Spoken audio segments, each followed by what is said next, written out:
I very much hate Q&As. What exactly do I mean? When I, Ryan, started YouTube back in the day, I've always disliked myself as a simulacra. These videos that you watch are a curated and matched version of reality, giving the impression of a person's personality. This is where parasocial relationships come from, the one-sided relationship between the viewer and the creator. I was actually partially fearful about this, both with the sense that I couldn't really open up about things, or that people get too attached to the somewhat fictional version of myself. I mean, this one time a follower liked 21 of my tweets and asked them, why'd you do that? I would even dislike it when people drew me. Not this cat version of myself, but I mean like the real me person. I mean, it's very nice, I always liked it when they drew me, but I'm not really interesting. That's weird, right? No? I just couldn't shake out the feelings of what I was being perceived as. This would actually lead to a standoffish personality in my videos, though that was also partially due to my ribcage surgery, because being alive to make me not want to be alive. This is mixed in with my lack of expressions whenever I talk, along with me not quite understanding other people's emotions, so I do my best. I mean, recently I took a test that was like, hey, can you guess these people's emotions? And I failed at it badly. Perhaps using a puppet instead of being on camera might be better in the long run, as I can feel more expressive with my voice. Never too late to start, I suppose. That's why I'm trying to be more personable on the second channel, starting with what I fear the most. Q&As, which is ironic as on my main channel I mostly interview people. Jared R.C. Blake, have you ever heard of We Bear Bears? Yep.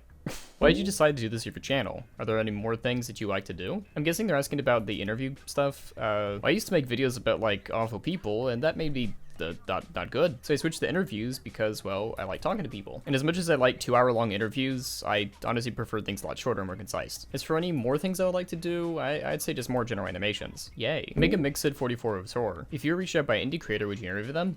Yeah, probably. It all depends on what kind of content they make, what they want to do with it, and if it's something people want me to talk about. So I can't just give a blanket term that's like, yes, I would interview anyone that talks to me. It's like, I gotta think about it. Gameplay channel 3129. Question. Was it the heatwave effect on your community posts? That was inspired by Max Gilardi. Well, not really inspired, but more the sense of, he uses this effect called Scribble in After Effects, and I think it's neat. It's cool. And I use the exact same preset as him. GIF. Will there be more animations? Does this count? Does this count as animations? What is something that would instantly annoy you? I'd say whenever I'm talking to someone about an art project and they're really like dismissive of their own works, you know, like it's trash, or don't look at this, it's not that good. It's like, okay, I don't want to look at it. Don't show it to me. I just want people to be confident about what they do and just be happy. That's good. I keep it flying. I got a question for you. Do you have any mental health problems, like any disorders or something of the sort? Very normal question to ask, but okay, I'll answer it. When I briefly went to therapy and even talked to my doctor, they said I showed symptoms of OCD and anxiety, and I was suggested be prescribed on Zoloft, but felt that wasn't right for me. As for anything else, I would love to get properly diagnosed for a bunch of things, but that costs a lot of money in my state, and I don't think my insurance covers that. Checkmeister says, I'm very curious about your set. I think the light and everything about it looks great. Tell us a bit more about the creation of it, what led you to design. But truth be told, when I was looking at redecorating, I just looked at my original set and said, that looks like shit. Why was it like this? And so to start, I head down on Pinterest and see what other people were doing. But two of the main design choices would be Healthy Gamer GG and even Papa Meat. Healthy Gamer more so for the greenness of it, and Papa Meat with how he lights everything. I think it's pretty cool. There's actually one interesting thing about the set. The Lightwood bookshelf you see is actually reused from my old set. I originally wanted to sand it down and restain it to something else, but I found I liked the original color to work. And I've been trying my best to really color coordinate and try and make things look a bit more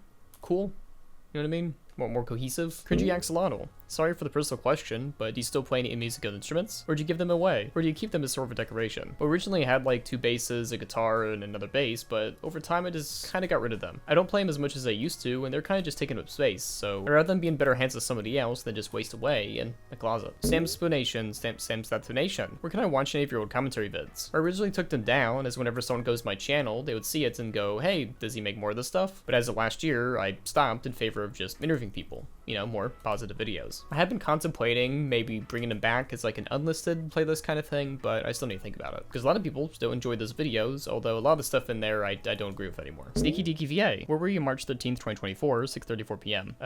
Probably here at my desk. Ray, does your OC makes you a furry? I mean, like, probably. I'm not gonna like edge the community and be like, oh, am I a furry? Am I not a furry? It's just like, it's probably. Worlds of Joy, what inspired your current art style? I'd say it's a mix of The Simpsons, slight Wilson Gromit, Max Gilardi, and any random Twitter artist that I just see on Twitter. Rail or Do Enjoyer, quick, what's your favorite animal and why? I like raccoons. I think they're a little bit funny. They have like little paws and thumbs and they can get into mischief. Like I'm sure they could evolve into a smarter being, but there's like trash pandas. That's all they want to do with their life. You know what I mean? Mochi or Mochichio, what was the first fandom you got into? I think Fallout. I mean, like getting into a fandom, I mean, means participating. I don't really think I'd participate in anything specifically like contributing articles to wikis or anything of the sort, but I did do a very bad cosplay about Power Armor. I'm not going to show it. This Kids Next Door, Dear at Dovendraw. This This is a Discord question, by the way. When are you gonna talk about Tales from Scorchwater Valley, the Rhino and the Red Bill on your indie animation review series? I need to like contact him and see if he'd be open to do that, but I don't know, maybe? That could be fun. The last one, the most important one. Downside AVA. Question for Dovin's second channel. Who is Fuck Jerry? Explain in 100 words or less. Well, Fuck Jerry's like this